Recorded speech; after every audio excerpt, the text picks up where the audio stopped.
Welcome back. Another edition of WFAN Daily. No, I am not Pete Hoffman. I am filling in today for the great Pete Hoffman, and we have a very special edition of the pod. Yes, football started in the NFL, but we have the other football, soccer, and NYCFC, New York Red Bull making their playoff push. And to discuss that with us, MLS legend, third all time in MLS appearances, Dax McCarty. He's now with MLS Season Pass on Apple TV. You can catch him on MLS 360, MLS Countdown, the wrap up show. Dax, what's going on?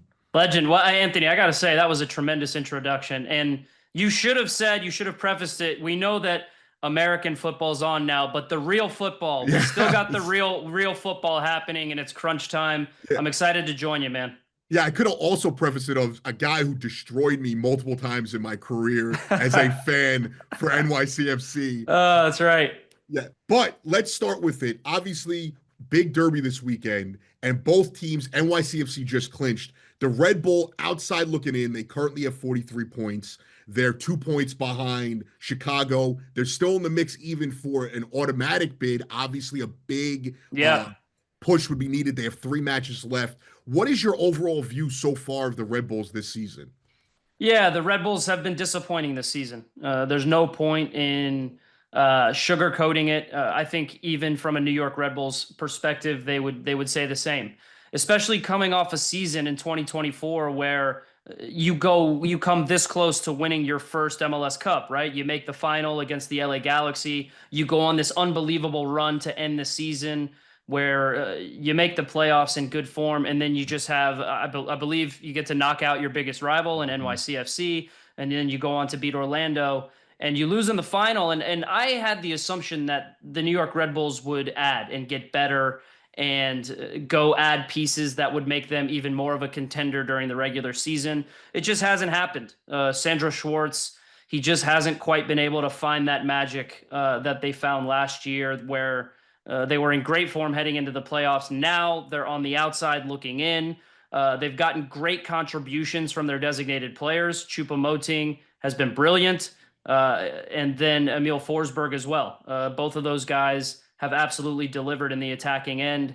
It just hasn't been enough from the middle of the roster. The Mhm. middle of the roster is not strong enough for the New York Red Bulls, and they're having to rely too heavily on young players. And when you do that, you get really inconsistent performances. That's exactly what's happened to Red Bull right now. So I would say at this point in time, they're a long shot to make the playoffs. The Chicago Fire have a game in hand, and they're 2 points ahead of them for that last and final playoff spot.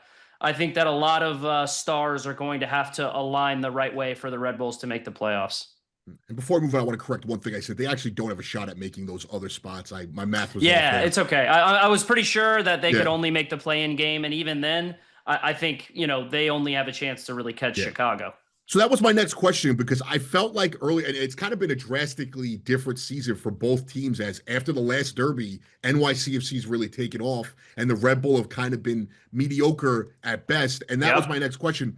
Uh, is it? And they have 3 tough matches: NYCFC, Cincy, and Columbus. It's a hard road to go. So you're not confident that they will be in that play-in spot when it's all said and done. I'm not. I'm not confident. Look, I've said this on Countdown. We had the New York Red Bulls a few weeks ago on Sunday Night Soccer, and they've just not been able to find that magic that they had last Mhm. year, where they had a balanced team.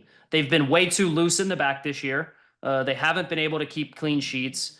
There's the center back pairings have not quite been able to click. It's been kind of a rotating cast of center backs in and out of the team. The midfield, same with the midfield. There's been a rotating cast of midfielders in and out of the team, and that's your spine. When the spine of your team is not settled, then it stands to reason that your team won't be settled. And I make the argument that actually, while it would hurt, I think it would hurt Red Bulls fans. I think it would hurt the organization to see their playoff record come to an end. I think it might actually be the best thing for this club to be able to just say, okay, we're not going to make the playoffs for a 15th or 16th year in a row. it's time for a full reset, and it's time to reevaluate everything that we're doing at the club to make sure that this never happens again and that we can get back to being talked about as one of the best teams in the league. And so I do not believe the Red Bulls are going to make the playoffs. I just think Chicago has too much quality, and they're going to be able to pip them for that last and final playoff spot.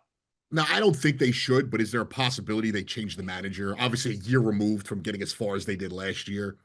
I think it's always a possibility with the New York Red Bulls in Major League Soccer in general.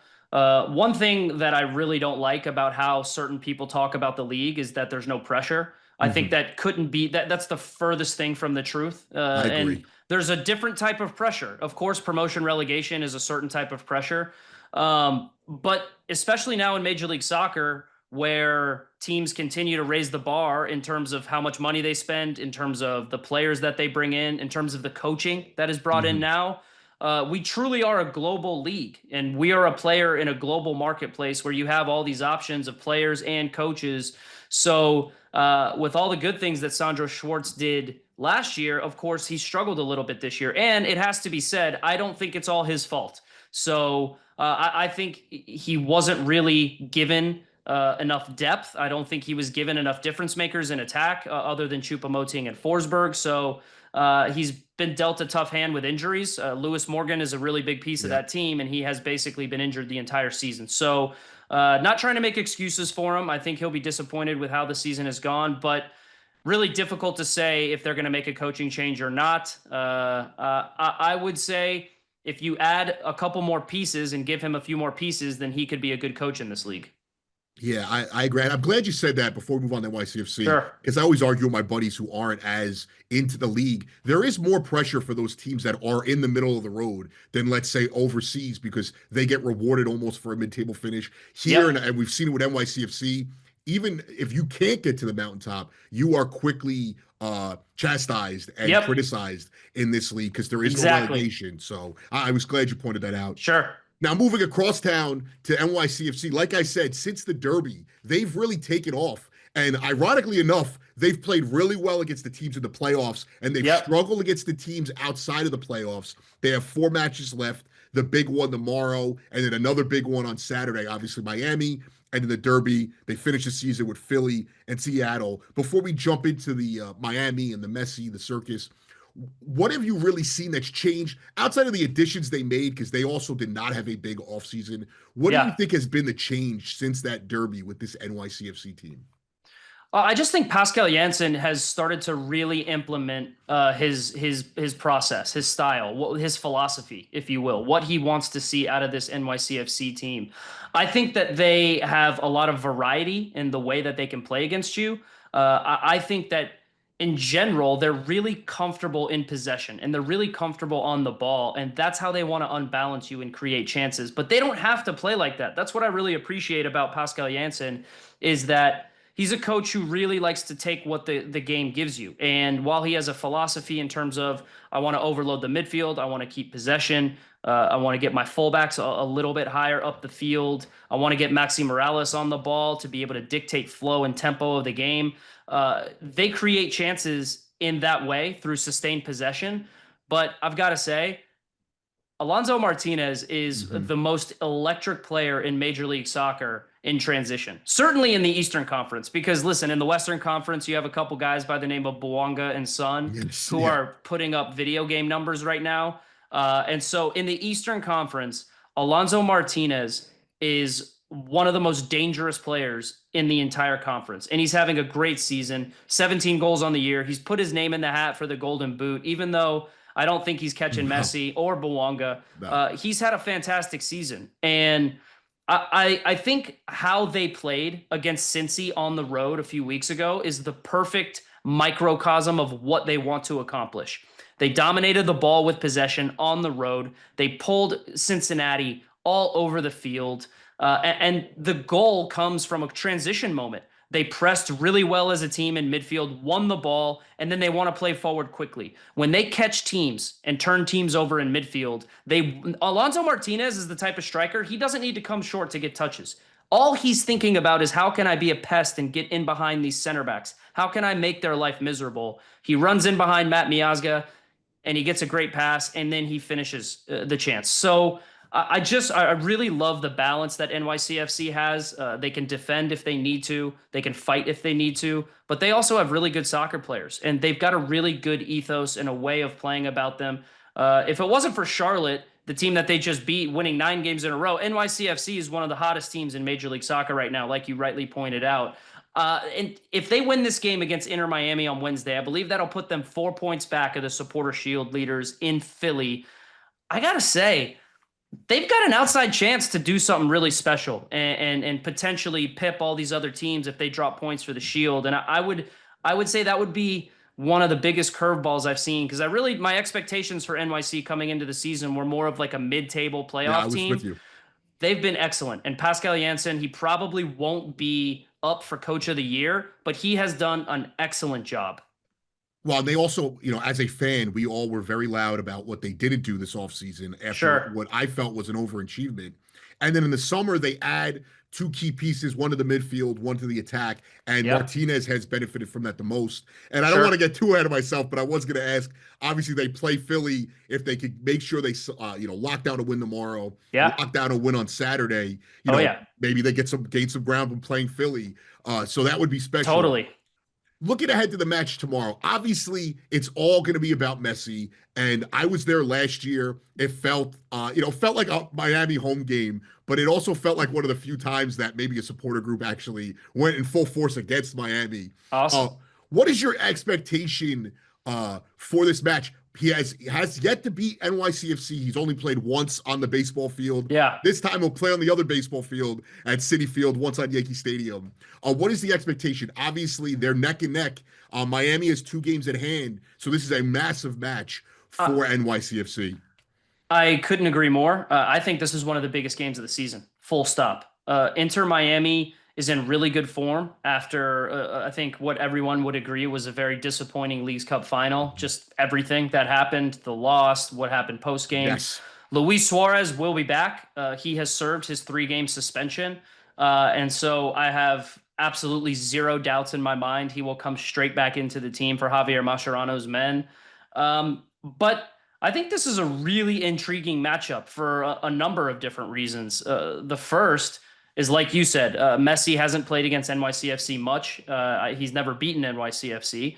And so I think there's always a motivation factor there. And I mean, the glitz and glamour of New York, playing games in New York, it's really hard to beat. And I know that the NYCFC fans and even Messi fans, they're Messi fans everywhere. Yes. I They're know everywhere. that I know that they will have a fantastic turnout for a midweek game, certainly with him playing and on the field. Messi has only gotten better since his MVP campaign of last year. And NYCFC has a big task on hand. I think that it's going to be very important for the center backs, Thiago Martins and new center back Raul, who I've been really impressed with, to make sure that they know where Messi is at all times. He loves to occupy the space right in front of the center backs, but he's not always on the back line. He drops and he likes to come into midfield. And so the communication between the center backs and the midfielders is going to be vital. If you saw how Seattle played against Miami in the Leagues Cup final, that's the blueprint for how you try to slow down Messi. Christian Roldan, Obed Vargas, they were excellent. Obviously, it depends on how Pascal Jansen sees this game, how he potentially rotates in midfield. But Andres Pereira, I think NYCFC fans should be thrilled with how he has developed this year. Yes. He's been one of the most underrated players in Major League Soccer since he came from Philly. He's been fantastic. Justin Hack, he can do a job as a defensive midfielder. I think Aiden O'Neill has been a great signing. He's added some real composure and some real guile into that midfield, a lot of experience that's needed. I mean, I thought NYCFC would struggle because it's very difficult to replace James Sands. And then it's very difficult to replace a Keaton Parks. 2 really good players, but they've done such a good job of bringing in players that can absolutely control the tempo of the game, but also have a bit of bite to them. So the key to this game is going to be slowing down Messi, obviously, and making sure that he doesn't find those little gaps in between the midfield and backline. But NYCFC, they can get at this Inter Miami backline. Inter Miami hasn't had a clean sheet in I don't even know how long. It's been months. They concede chances for fun. Their backline is leaky. A guy like Alonso Martinez, Nico Fernandez, Maxi Morales, Hannes Wolf, that's a really scary front four for any backline to deal with, but especially a backline in Inter Miami that just, quite frankly, they've conceded way too many opportunities, way too many goals. I see a lot of goals in this one. I think we'll see some heavy legs towards the end of the game. I don't know how the coaches are going to rotate, but I expect we'll see a little bit of rotation. But I think as long as Alonso Martinez plays, he's going to absolutely get chances against this back line. Before we get to the Derby, it's something I always wondered, you being, obviously a 19-year vet, playing on that tighter pitch, how Yeah. much do you think that affects the adjustment, especially for these guys coming from overseas where everything is pristine and Yep. perfect? And this is the one, I would say, I'll say this as an NYCFC fan, it's the one Sure. blemish until they get Sure. their stadium Of on the league. course. Of Uh, course. Listen, it's a no-brainer that it's difficult. You have to adjust everything that you do. You have to adjust your style. Uh, the one thing that I know is not going to happen is Inter Miami is not going to adjust how they play. They're still going to try to play short, intricate passes through the mhm. lines, no matter how tight it is. Anytime you have a guy like Messi and a guy like Sergio Busquets on your team, it would be foolish to bypass midfield and try to play long balls and try to get in behind. So I do believe that Inter Miami is going to continue to try to play in these short, intricate little triangles that they try to make throughout the game. But NYCFC has been excellent at home this year. I believe they won 11 games. Like they're just really, really good because NYCFC, while they can play the same way, they can play through you. They don't have to. They can play in transition. They can win the battle. They can win the fight. And that's where I think this game is going to be won is second balls, duels, getting numbers around the ball. That's something that NYCFC does really well, especially at home. They pick up little second balls. They have a lot of numbers in close proximity. But then when they break out, they do it with speed, which is something that Inter Miami kind of struggles with. They only have one player that Javier Mascherano really trusts to test the back line, which is Tadeo Allende. So anytime Messi gets on the ball in midfield and Allende is running through the back line, the NYCFC backline needs to drop because that is extremely dangerous. We saw it against DC United. Yep. But yeah, the field dimensions absolutely will have an effect in this game. I bet you we'll see a bunch of chances come from winning a ball in midfield, one or two passes in behind a back line. Should be exciting. So we have, you were a part of a lot of them, most of them at the expense of my happiness. The Derby this Saturday. Is there, and I'm sure I feel like I know where you're going to go with this one. Is there a memory that sticks out for you particularly? I think you can absolutely answer that question.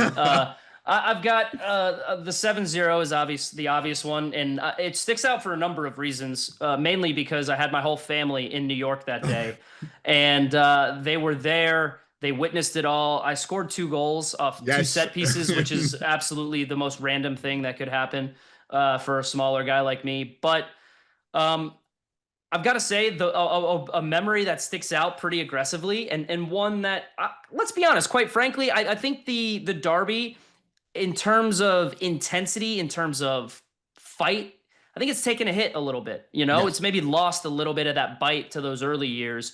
I don't know if you remember, but there was a play in I don't know which one it was. It was at Yankee Stadium where Tommy McNamara came through and just absolutely destroyed me. Yes. Like took me out late. It caused all kinds of craziness, chaos on the field.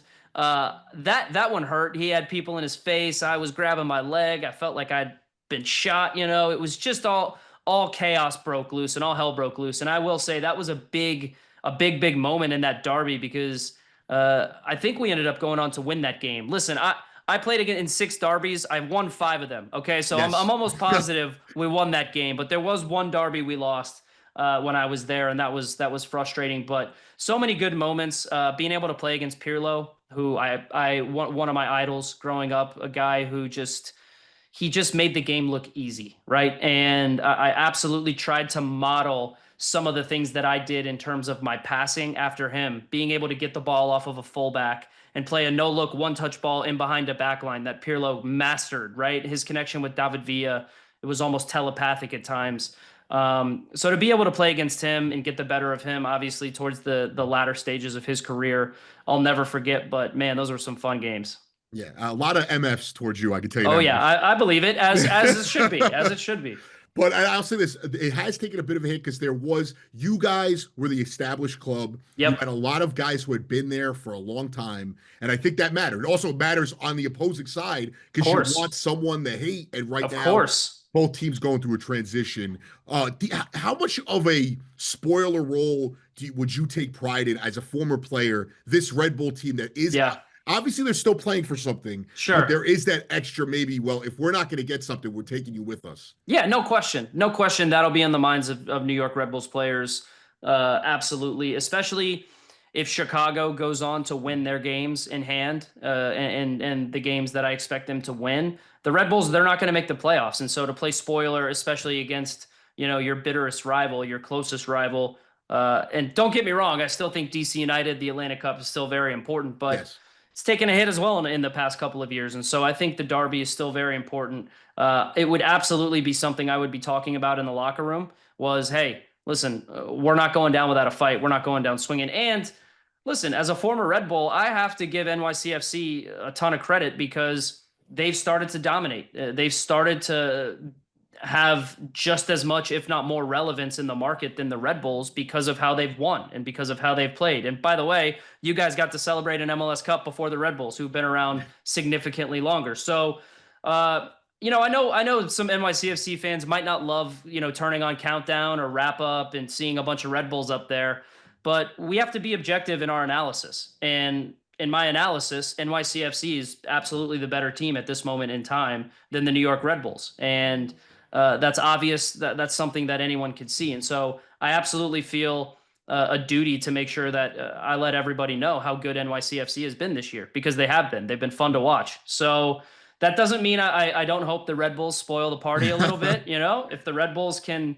spoil the party, then as a former Red Bull, that would bring a smile and a happiness to my heart. But I do believe that Pascal Jansen has something really special going on with this team.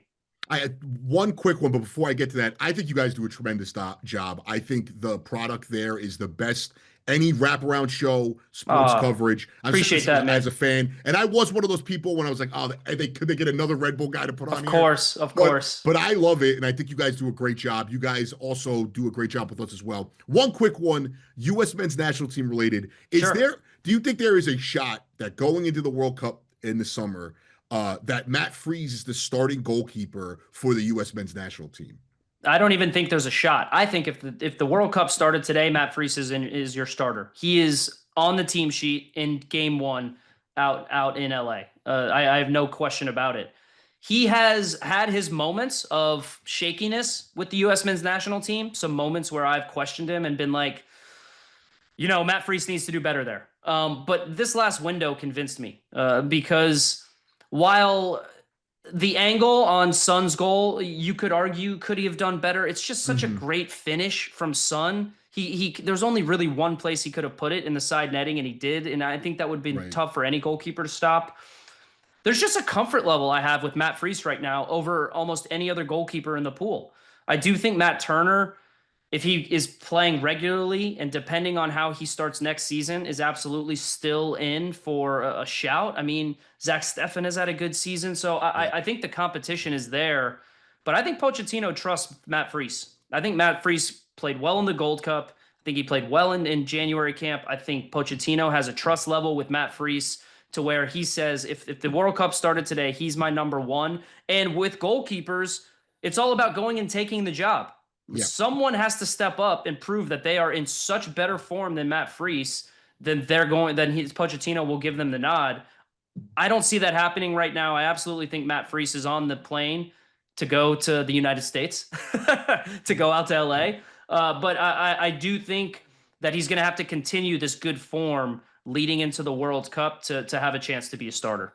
Yeah, I agree. And he took the job at Philly and had one of the biggest moments maybe in MLS history. And then Oh he's done a yeah. great job here.